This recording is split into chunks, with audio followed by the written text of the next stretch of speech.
안녕하세요. 아이템 모바일 아이몬 운영 중의 루이시스입니다. 자, 오늘은 샤오미 Mi9 카메라 리뷰인데요. 그 중에서도 일단 주간 사진에 대해서만 비교를 해볼까 합니다. 샤오미 스마트폰의 경우에는 미노트 3 이후에 카메라 부분에 있어서만큼은 발전에 발전을 거듭해오고 있는 상황인데요. 특히 작년에 출시된 스냅드래곤 845 탑재 기기들, 주간 사진에서만큼은 타사 플래그십에 비해서도 절대 꿀리지 않는 사진들을 촬영할 수 있었습니다. 자, 그리고 플래그십뿐만이 아니죠. 지난 3월과 4월에 제가 리뷰를 하기도 했던 홍미노트 7과 Mi9 SE, 중국계에서도 괄목할 만한 성장을 보여서 이번 Mi9만큼은 더더욱 기대가 큰 상황이기도 한데요. 샤오미의 2019년 플래그십인 이 Mi9, 그리고 삼성의 2019년 플래그십인 갤럭시 S10 에센셜과 LG의 플래그십인 LG V50, 이 세 가지 기기를 간단하게 카메라 성능에 대해서 비교를 해볼 수 있도록 하겠습니다. 지금부터 보실 사진들은 각 제조사별 AI 모드라고 하죠. 장면 최적화 모드가 설정이 되어 있는 상태고요. 그리고 그 상태에서 셔터 버튼만을 이용해서 촬영을 했습니다. 그리고 아무래도 유튜브다 보니까 화질 열화가 좀 있겠죠. 영상 디스크립션에 비교를 위해서 사용한 원본 링크를 올려뒀으니까 필요하신 분들은 다운로드 받아서 직접 비교를 해보셔도 좋을 겁니다. 지난 일요일은 날씨가 좋았던 만큼 촬영해본 사진들도 모두 시원시원하게 잘 나오셨는데요. 요즘 기분도 꿀꿀하고 해서 이번에는 부산에 살면서도 바다 내음이 그리워서 오랜만에 영도 쪽으로 방향을 잡아봤습니다. 물론 해수욕장이 더 좋았겠지만 해수욕장에서 사진 찍어서는 카메라 비교는 아무리 힘들 테고요. 그리고 요즘 초상권 무섭죠. 카메라 잘못 들이댔다가는 잡혀갈 수가 있어서 일부러 시내 쪽으로 방향을 잡았습니다. 자, 그렇지만 벌써 5월 중순, 이제 6월이 지나면 곧 휴가 시즌이 시작이 될 텐데요. 일단 Mi9과 다른 제조사들의 플래그십이 야외에서 어떤 느낌의 사진들을 촬영하는지 그 부분에 대한 참고는 되실 거라 봅니다. 제 기억 속에 자갈치 주변은 지저분하고 자판들만 널려있는 그런 기억만 남아있는데요. 새로운 수산시장 건물이 들어섰다는 건 오고 가며 알고 있었지만 그 주변에도 옛 자치는 거의 찾아볼 수가 없고 많은 분들이 주말을 즐기러 나오신 걸로 보였습니다. 비릿한 특유의 짠내가 무척 심했었다고도 기억이 되는데요. 지금은 그런 것도 크게 느낄 수는 없었고요. 저는 리뷰용 사진 샘플 촬영을 할 때 각 장면별로 한 장씩만 촬영을 해서 스마트폰을 확인해 보지는 않습니다. 괜히 사진 확인했다가 마음에 안 든다고 자꾸자꾸 찍어버리면 그 또한 리뷰에는 크게 의미가 없다고 생각을 해서인데요. 날씨가 좋았던 만큼 당연히 제 기억 속의 장면들과 큰 차이가 없겠거니 그렇게 생각을 했었는데 집에 돌아와서 PC로 확인을 해보니까 Mi9의 사진은 그렇게 신통하지를 못합니다. 물론 지금은 기대치가 너무 높아서 이런 느낌이 드는 걸 수도 있는데요. 지난번 Mi9 SE 리뷰할 때 갤럭시 S10 에센셜보다 마음에 드는 사진들만 나왔었는데 Mi9의 1200만화소 카메라는 아무리 봐도 갤럭시 S10 에센셜보다 나은 점을 찾지를 못하겠습니다. 자갈치 인근을 방문해 보신 분들은 아시겠지만 굳이 나은 점을 찾자면 바다 색깔이 Mi9이 조금 더 잘 표현하고 있긴 한데요. 그렇다 하더라도 갤럭시 S10 에센셜 또한 전혀 다른 색상은 아니고요. 거기에 하늘은 또 갤럭시 S10 에센셜 쪽이 조금 더 나은 모습을 보이고 있습니다. 그나마 위안이 되는 건 LG V50에 비한다면야 이거는 비교하는 것 자체가 Mi9에 신뢰되는 상황이 아닐까 그런 생각이 드는 정도고요.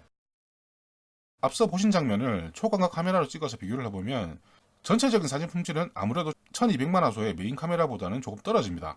자, 그렇지만 갤럭시 S10 에센셜이 1300만화소라서 직접 비교는 힘들 수도 있겠지만 최소한 선명함에서만큼은 Mi9이 더 나은 모습을 보이고요. V50 또한 색감이 푸른 바다 저 멀리 날아가 버려서 큰 의미는 없을 듯 하지만 갤럭시 S10 에센셜에 비해서는 선명한 사진이라는 건 분명히 알 수가 있습니다. 이 부분은 갤럭시 S10 에센셜이 터무니없는 거고요.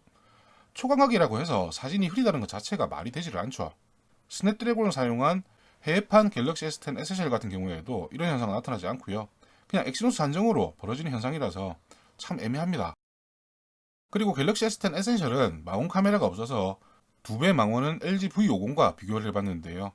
망원 또한 Mi9은 1200만화소의 메인 카메라에 비해서는 사진 품질이 조금 떨어지지만 LG V50은 차라리 이 망원 쪽 사진 품질이 1200만화소의 메인 카메라보다 조금 더 나은 느낌을 주고 있습니다. 물론 그렇다 해도 Mi9은 전체적으로 조금 밝게 표현을 해버렸을지언정 색감에서는 눈으로 본 것과 큰 차이는 없는데요. LG V50은 사진 전체가 왜 저렇게 푸른빛을 띠는지 도무지 이해가 되지는 않습니다.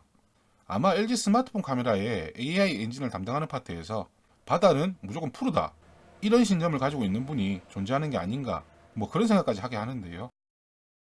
이런 사진의 특징들은 다른 사진에서도 쭉 이어지는데 지금 보시는 사진도 따로 놓고 본다면 괜찮은 사진임에는 분명합니다.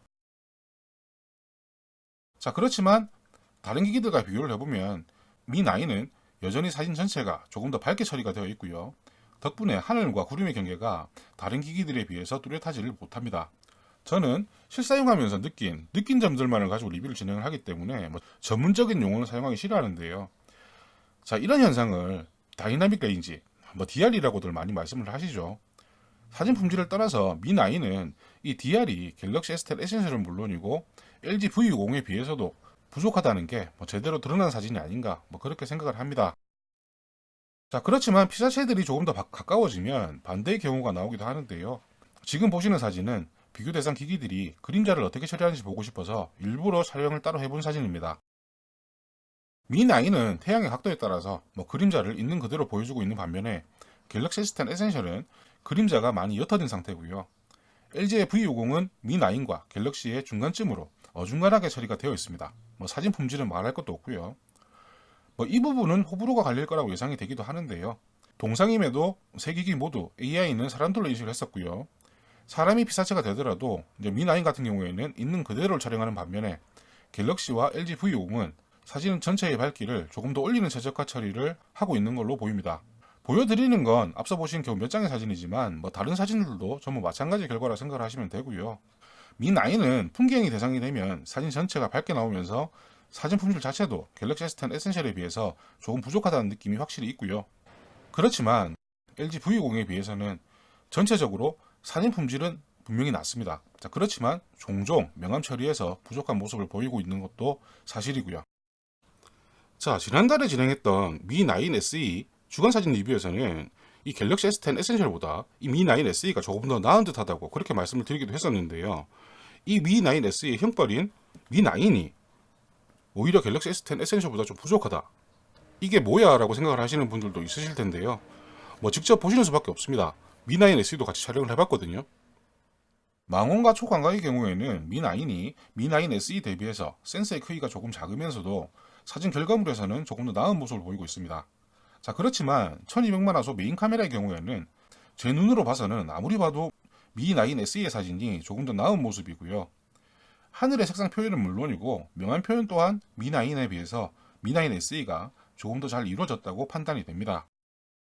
자, 그리고 단순히 색상 표현과 명암뿐만이 아니라 스마트폰 카메라에서 가장 중요한 선회도에서도 미9에 비해서 미9 SE가 조금 더 나은 느낌이 분명하고요.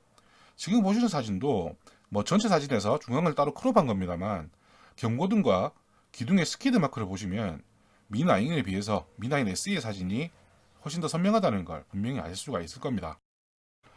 샤오미 스마트폰이 퀄컴의 스펙트라 ISP에 의존한다는 건 암암리에 잘 알려진 사실인데요. 스냅드래곤 855와 스냅드래곤 712에 사용되는 ISP 또한 분명히 티어에 따른 차이가 존재를 할 겁니다. 자, 그렇지만 미9 SE의 사진은 오히려 스냅드래곤 855를 탑재한 삼성 갤럭시 S10 에센셜, 이제 홍콩판과도 그 차이를 쉽게 분간하기 힘들 정도의 품질이 나와주고 있는데요. 자, 그렇다면 두 기기는 같은 계열의 ISP를 사용하고 있다고 생각해도 될 겁니다. 자, 그런데 이 샤오미 미9 사진 품질만을 봐서는 퀄컴의 스펙트라 ISP가 아닌 것 같아요. ISP가 아예 달라요. 그런 걸 봤을 때 미9만큼은 샤오미에서 독자적인 ISP를 구현한 게 아닌가 그런 생각까지 하게 하는데요. 그 차이가 좋은 방향이 아닌 나쁜 방향으로 영향을 미친다는 게 지금은 조금 난감할 뿐입니다. 자, 그리고 지금 이 비교 사진들을 촬영을 하다가 갑자기 사이렌 소리가 울려서 영도대교 도개하는 모습을 볼 수가 있었는데요. 급하게 이 미9으로 동영상을 촬영해봤습니다. 이 미9 같은 경우에는 OIS가 없죠. 그런 상황임에도 손으로 벌을 서듯이 높이 들고 찍었음에도 일단 EIS가 동작을 해서 동영상 자체는 전체적으로 크게 흔들리지는 않았고요. 아무런 준비도 없이 갑자기 촬영을 하다 보니까 원본 같은 경우에는 샤오미의 순정 설정 상태인 4K에 30fps로 촬영이 되었는데요. 여기에 대한 촬영 영상은 제 블로그에 영상을 따로 공개를 해뒀으니까 한번 참고를 해봐 주시고요. 다음번에는 OIS를 탑재한 다른 기기들과 같이 한번 다시 비교를 해볼 수 있는 시간 가질 수 있도록 하겠습니다. 이번에는 날씨가 좋았던 만큼 사진들도 꽤 많이 촬영을 했었는데요. 앞서 보셨다시피 미9의 사진은 기대했던 데 비해서 사진들의 품질이 그렇게 만족시켜주지를 못하고 있습니다. 그리고 타사의 플래그십들은 제껴두더라도 이 자사의 중국기보다 못한 그런 사진들이라는 거는 상당히 실망스러운 상황이고요. 이런 상황이라면 지금 미9 SE에 만족을 하고 있지만 작년에 미8 SE처럼 사진 품질이 또 너프가 되지 않을까 뭐 그런 걱정까지 또 하게 만듭니다. 이제서야 말씀을 드리지만 이런 결과를 예상을 하긴 했었거든요. 이미 지난 4월 달에 미9 SE 리뷰를 할 때 미9도 같이 사진 촬영을 했었어요. 자, 그렇지만 그때는 이 미9에 후면에 카메라 강화 유리가 붙어 있는 상태라서 그래도 실제로 제거를 하고 사진을 촬영하면 좀 더 낫겠거니 그렇게 기대를 하고 있었는데요. 실제 촬영을 해봐도 역시나 그 결과에서 크게 달라지지는 않았습니다. 주간 사진이 이런 정도의 품질인데 아직까지 샤오미의 취약점으로 남아있는 저조도와 야간 사진 같은 경우에는 딱히 큰 기대를 걸기는 힘들 걸로 보이고요. 일단 야간 사진 비교도 촬영해서 비교를 해보겠지만 큰 기대는 접어두시는 게 좋지 않을까 생각합니다. 그럼 오늘 리뷰는 여기서 마치고요. 곧 저조도와 야간 사진 준비를 해서 다시 인사를 드릴 수 있도록 하겠습니다. 감사합니다.